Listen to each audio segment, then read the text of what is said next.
Hello my dear students, मैं कुमार आनंद आप लोगों का हमारे पेरिस यूट्यूब चैनल कॉन्सेप्ट वाला इंग्लिश पर आप लोगों का स्वागत करता हूं। आज जो मैं यहाँ से क्लास स्टार्ट करने वाला हूं, आज से मैं एक बेसिक क्लास स्टार्ट करने वाला हूं और इस बेसिक क्लास को मैं एडवांस तक पहुंचाने की कोशिश करूंगा। और इस बेसिक क्लास में हम लोग सारे की सारी बातें कॉन्सेप्ट पे पढ़ेंगे। जैसा कि आप लोगों को पहले से पता होगा कि मैं रूल्स ज़्यादातर करवाता नहीं हूँ, मेरी सारी बातें कॉन्सेप्ट बेसिस होती हैं। ये जो भी बातें होंगी आज से बेसिक बनेगा, जिसका एक प्लेलिस्ट अलग से मैं तैयार करके रख दूंगा। और एक तरह से आप मान सकते हैं कि इंग्लिश की एक सीरीज आज से स्टार्ट होगी, जो धीरे धीरे आपका लेवल बेसिक से लेकर हाई लेवल तक बढ़ाना शुरू कर दिया जाएगा। और ये आप आने वाली क्लासेस में खुद भी देख पाएंगे और समझ पाएंगे। तो मैं ज्यादा बात ना करते हुए अपनी वो प्यारी सी क्लास हम लोग स्टार्ट कर देते हैं। इस प्यारी सी क्लास हम लोग क्या सीखेंगे, तो इससे क्लास को स्टार्ट करने से पहले मैं आपको एक वर्ब फॉर्म समझा देना चाहूंगा। वर्ब फॉर्म, ये वर्ब फॉर्म कहा गया है कि इंग्लिश ग्रामर में, या आप इसे इंग्लिश लैंग्वेज कर दें, इंग्लिश ग्रामर या इंग्लिश लैंग्वेज में जो सबसे बड़ा वर्ब फॉर्म तैयार किया गया है। अभी तक हम लोग जैसा कि वर्ब फॉर्म देखते हैं कि वर्ब फॉर्म जनरली 5 होते हैं। ओके, जनरली क्या होते हैं, जैसे किसी का मानो play, played, played, playing, plays करते हैं, eat, ate, eated, eating, eats करते हो, catch, caught, caught, catching, catches करते हैं। इस प्रकार के जनरली 5 होते हैं। लेकिन एक अकेला वर्ब या बी है जिसके यदि वर्ब फॉर्म पे गौर करें, इसका वर्ब का जो फर्स्ट फॉर्म होता है, ध्यान रखिएगा, बी का जो वर्ब का फर्स्ट फॉर्म है, इसमें एक नहीं बल्कि 2 आ जाते हैं, एम आर। जी, बी के फर्स्ट फॉर्म में एम और आर होते हैं। यदि आप सेकेंड फॉर्म की चर्चा करेंगे तो इसमें आपको वाज या वर मेंशन किया हुआ मिलेगा। और यदि आप वर्ब के थर्ड फॉर्म की बात करेंगे तो इसमें आपको बीन मिलेगा। और इसी के वर्ब के फोर्थ फॉर्म की बात करेंगे तो यहाँ आपको बीन नजर आएगा। और वर्ब के फिफ्थ फॉर्म में आपको इज नजर आएगा। अब इस सारे वर्ब फॉर्म यदि आप गौर करके सोचेंगे तो आप देख पाइएगा बी का ही वर्ब फॉर्म क्या है, am are, was were, been, being, is।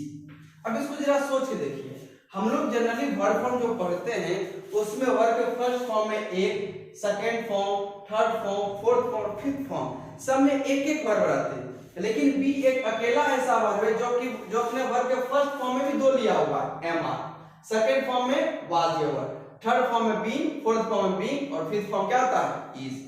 तो यदि आप इसे मानिएगा तो इस वर्ब फॉर्म में 2 हैं, एम और आर, वाज या वर्ड में भी 2 हैं, यहाँ पे तो एक ही है, यहाँ पर भी एक और यहाँ पर भी कितने हैं, एक है। तो 2 2 4 5 6 7, यानी कि बी का जो वर्ब फॉर्म चलता है वर्ब के फर्स्ट फॉर्म से लेकर वर्ब के फिफ्थ फॉर्म तक, इसमें टोटल 7 वर्ड्स आ जाते हैं। कितने वर्ड्स आ जाते हैं, 7 वर्ड्स। और यदि एक तरह से हम बी को भी इंक्लूड इसी में कर दें, क्योंकि है तो ये बी का ही वर्ब फॉर्म, तो आपको नजर आएगा कि हमारा जो वर्ब फॉर्म है उसमें सबसे लंबा वर्ब फॉर्म इसी का चलता है, जिसमें मेन तो 7 हो जाएंगे, लेकिन यदि बी को भी यदि आप इंक्लूड करें टोटल 8 फॉर्म्स हो जाएंगे। कितने हो जाएंगे, 8 फॉर्म्स। यानी कि आप इसे कह सकते हैं कि बी का फॉर्म जो चलता है वो 7 होता है, लेकिन बी को खुद इंक्लूड कर लिया जाए तो टोटल 8 वर्ब फॉर्म्स हो जाते हैं। जरा सोच के देखिए, टोटल 7 तो ऐसे ही हो गए, ओके, लेकिन ये बी को इंक्लूड करने के बाद क्या हो जाते हैं, 7 हो जाते हैं, सॉरी 8 हो जाते हैं। बात को ध्यान रखिएगा। तो अब इस चीज को हमें क्या करना है, इसी बी का फॉर्म, तो सबसे पहले एक चीज आप याद रखिएगा, तो बी का वर्ब फॉर्म आप याद रखिए। बी का फर्स्ट फॉर्म होता है am are, second form was और वर। एक चीज ध्यान रखिएगा कि यहाँ जो डब्ल्यू ई आर इसका जो प्रोनाउंसिएशन होता है, तो सबसे पहले इसे मिटा दें कि ये वेयर नहीं है।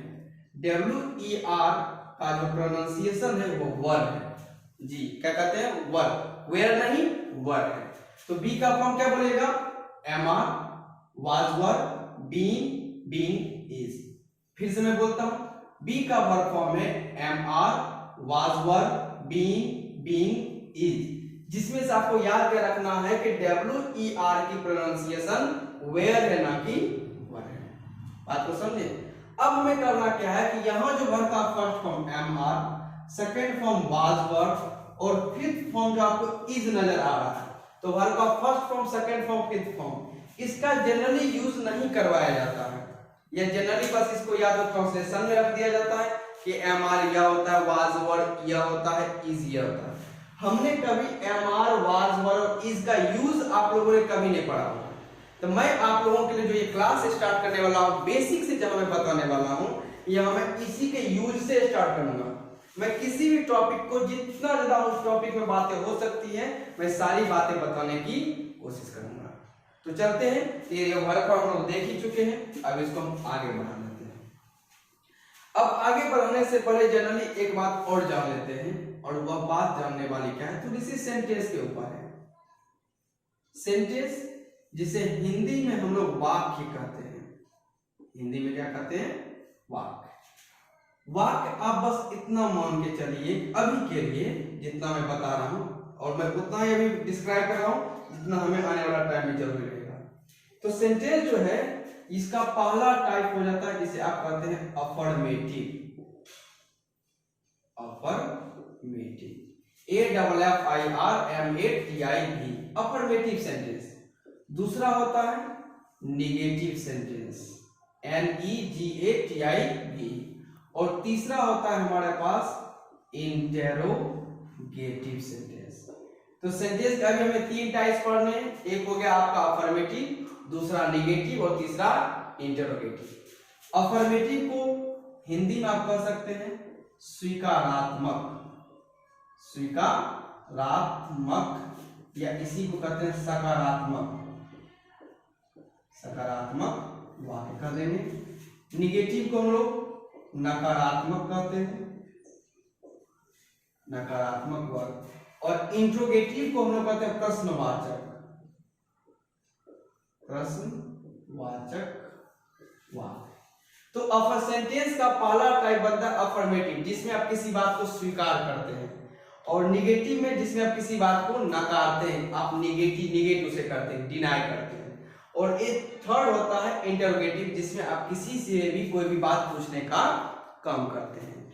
तो हमें यह जो एम आर है, वाज वर है और इज है, इस टोटल जो 2 2 4 1 5 पांचों का यूज पढ़ना है। और किस बेसिस पर? अफर्मेटिव बेसिस पर, निगेटिव और इंटरोगेटिव बेसिस पर हम लोग पढ़ने का काम करेंगे।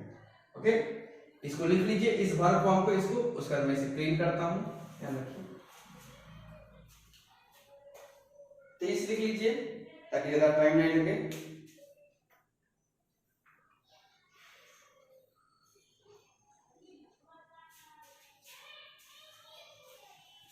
ऐसे एक काम कीजिएगा, आप लोग वीडियो रोक के इसे लिख लीजिएगा। मैं इसे मिटा देता हूं ताकि मुझे आगे बढ़ने में आसानी है और टाइम भी आपका कम लगे। अब हम लोग स्टार्ट करते हैं। तो सबसे पहले इतना ध्यान लेते हैं कि हमारा जो पहला टाइप रहेगा यह पॉजिटिव, या जिसे आप कहते हैं अफर्मेटिव, दोनों आप कर सकते हैं। अफर्मेटिव सेंटेंस भी आप कह के चल सकते हैं, और पॉजिटिव सेंटेंस भी कह के चल सकते हैं। इसका मतलब आप बस इतना ध्यान रखिएगा, इसका मतलब होता है किसी भी बात को एक्सेप्ट करना, या उससे कर सकते हैं एग्री करना, यानी कि सहमत होना। एग्री, एक्सेप्ट करें आप या फिर एग्री करें। तो पॉजिटिव या अफर्मेटिव का मतलब क्या होता है? किसी भी बात को जब आप एक्सेप्ट करते हैं या एग्री करते हैं, तो उसे हम कहेंगे पॉजिटिव सेंटेंस या अफर्मेटिव सेंटेंस। अब इसका यूज कैसे हो सकता है, तो ध्यान लेते हैं। तो सबसे पहले हम टाइप फर्स्ट देखते हैं। टाइप फर्स्ट हमें यह देखना है कि एम आर, वाज, वर या इज जो है, इसका हम लोग किस प्रकार से यूज कर सकते हैं। तो जनरली सेंटेंस देखते हैं। तो सबसे पहले ध्यान रखिएगा कि इसमें भी मैं जरा इसे टाइप डिवाइड कर देता हूं। तो सबसे पहले हम क्या करते हैं कि वाज या वर को भी रखने देते हैं। अभी हम बस इस एम आर और इज के बारे में पढ़ लेते हैं। वाज या वर को मैं आगे रख देता हूं। तो हमारा जो अभी टॉपिक बनने वाला है वो बनेगा एम आर और इज पर बनेगा। इस तीन को अब अभी से हम साथ लेकर चलेंगे। कौन कौन रहेगा? एम रहेगा, आर रहेगा और इज रहेगा। इसको साथ लेकर चलते हैं। तब इसको देख लेते हैं। तो इसका यदि सीरीज बनाने की कोशिश करें तो पहला हम ये बना सकते हैं, जैसे हम इस प्रकार कर सकते हैं, I am happy, I am happy, यानी कि मैं खुश हूं, मैं खुश हूं। आई के साथ हम लोग एम का यूज करते हैं, इस बात को भी ध्यान करते चलिएगा कि आई के साथ हम लोग किसका यूज करते हैं, एम का। यानी कि जब भी आपको आई नजर आएगा इसके साथ आपको लगाना क्या चीज है, एम का यूज। तो आई एम हैप्पी जब हम लोग कहते हैं इसका मतलब है कि मैं अपने बारे में कह रहा हूं कि मैं खुश हूं। और एक चीज और बात याद रखिएगा, जब भी आप कहते हैं आई एम हैप्पी यानी कि आप इस बात को स्वीकार कर रहे हैं कि मैं खुश हूं, और ये पॉजिटिव सेंटेंस है, मैं अपने बारे में पॉजिटिव बात बता रहा हूं कि आई एम हैप्पी, मैं खुश हूं। तो मेरा खुश होना यह क्या है, पॉजिटिव ना बात है, तो सेंटेंस में क्या हुआ, पॉजिटिव हुआ। इस बात ध्यान रखिएगा। दूसरी बात पे गौर करते हैं, जैसे यदि मैं कह दूं we are happy, we are happy कह सकते हैं, इसी के साथ साथ हम लोग कह सकते हैं यू आर हैप्पी कह सकते हैं। यदि मैं कहना चाहूं तो कह सकता हूं दे आर हैप्पी भी कह सकता हूं, दे आर हैप्पी। ये सारी बातें जो आप कह रहे हैं, तो वी आर हैप्पी कर रहे हैं, यू आर हैप्पी कर रहे हैं, या दे आर हैप्पी कर रहे हैं, तो इसमें सारी की सारी बातें क्या की गई, स्वीकार की गई है। जब मैं कहूंगा वी आर हैप्पी, हम सभी लोग खुश हैं, यानी कि मेरे साथ और भी लोग हैं और सब के बारे में बात क्या कर रहा हूं, वी आर हैप्पी। फिर इसी तरह से मैं कह सकता हूं यू आर हैप्पी, कि मेरे सामने कोई है, मेरी बात को सुनने वाला कोई लिसनर है जो मेरी बात को सुन रहा है, मैं उसे इस बात को बता रहा हूं कि यू आर हैप्पी, तुम खुश हो। बात समझे? तो उसके बातों को भी एक्सेप्ट किया जा रहा है कि वह खुश है, ऐसा नहीं कर रहा है कि वह खुश नहीं है। मैं क्या कर रहा हूं, वह खुश है, सॉरी तुम खुश हो, यानी कि वह बातें भी कैसी हैं, पॉजिटिव है या फिर अफर्मेटिव है। नीचे आएंगे कहेंगे दे आर हैप्पी, वे लोग खुश हैं, वे लोग खुश हैं। तो इससे भी क्या किया गया, बात को स्वीकार किया गया। ये सारी बातें पॉजिटिव और अफर्मेटिव है, जिसमें हम किसी बात को एक्सेप्ट या उसे एग्री कर रहे होते हैं। चलिए तीसरी बात देख लेते हैं। यदि मैं कह दूं he is happy, he is happy भी मैं कह सकता हूं। इसी तरह से मैं कह सकता हूं शी इज हैप्पी भी मैं कह सकता हूं। तो जब हम लोग कहते हैं ही इज हैप्पी या कहें कि she is happy, he is happy यानी आप किसी लड़के के बारे में बता रहे हैं, वो लड़का क्या है, खुश है। जब आप कहते हैं शी इज हैप्पी, इसका मतलब आप किसी लड़की के बारे में बता रहे हैं कि वो कैसी है, खुश है। इसी तरह से नीचे और जुड़ सकता है, हम लोग जनरली इट के बारे में लगा सकते हैं, तो हम कह सकते हैं इट इज हैप्पी। अब इट के यूज तो बहुत सारे हैं, इसको बाद में डिस्कस करेंगे, लेकिन अभी बस इतना आप याद रखिएगा कि इट इज हैप्पी भी हम लोग बोल सकते हैं। अब इन सारी बातों से आपको सीखने को क्या मिला, तो इन सारी बातों से सीखने को ये मिला कि आपको एम आर इज कहां लगाना है।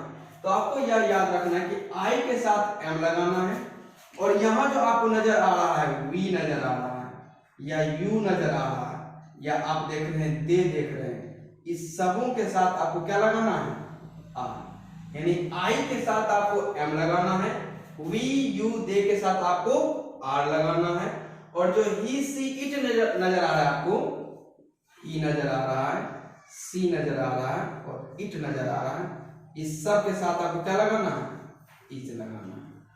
यानी आप ध्यान रखिएगा जो बी का फॉर्म है, वर्ग का पहला फॉर्म एम आर और फिफ्थ फॉर्म है आपका इज, इसका यूज किसके साथ होता है, तो आई के साथ हम लोग एम का यूज करेंगे, वी यू दे के साथ हम लोग आर का यूज करेंगे, और ही सी इट के साथ हम लोग किसका यूज करेंगे, इज का यूज करेंगे। बात समझे? तो ये आपका रहा टाइप फर्स्ट कर सकते हैं या पॉइंट फर्स्ट, जो भी कहिएगा इस बात डिस्कस कर लेंगे, किसे रखना हमें किस में है। तो टाइप फर्स्ट करने से अच्छा है, ये तो चलो सेंटेंस का पहला टाइप हो गया पॉजिटिव और अफर्मेटिव, इसको मैं पॉइंट फर्स्ट बना देता हूं, पॉइंट फर्स्ट, फिर आगे से पॉइंट सेकंड पॉइंट थर्ड हमें पढ़ते रहना है। तो ये बातें हमने सीख लिया। तो सबसे पहले हमने क्या क्या सीखा कि बी का फॉर्म होता है am are, was were, being, is. Sentence तीन प्रकार के भी जानने हैं, अफर्मेटिव, नेगेटिव, इंट्रोगेटिव। फिर इसी में मैंने टॉपिक स्टार्ट कर दिया कि हमें एम आर इज के बारे में जानना है, तो आई के साथ एम, वी यू दे के साथ आर का यूज, और ही सी इट के साथ हम लोग किसका यूज करेंगे, इज का करेंगे। बात समझे? तो आज के लिए इतना ही, मिलते हैं अगली क्लास में। Okay, take care.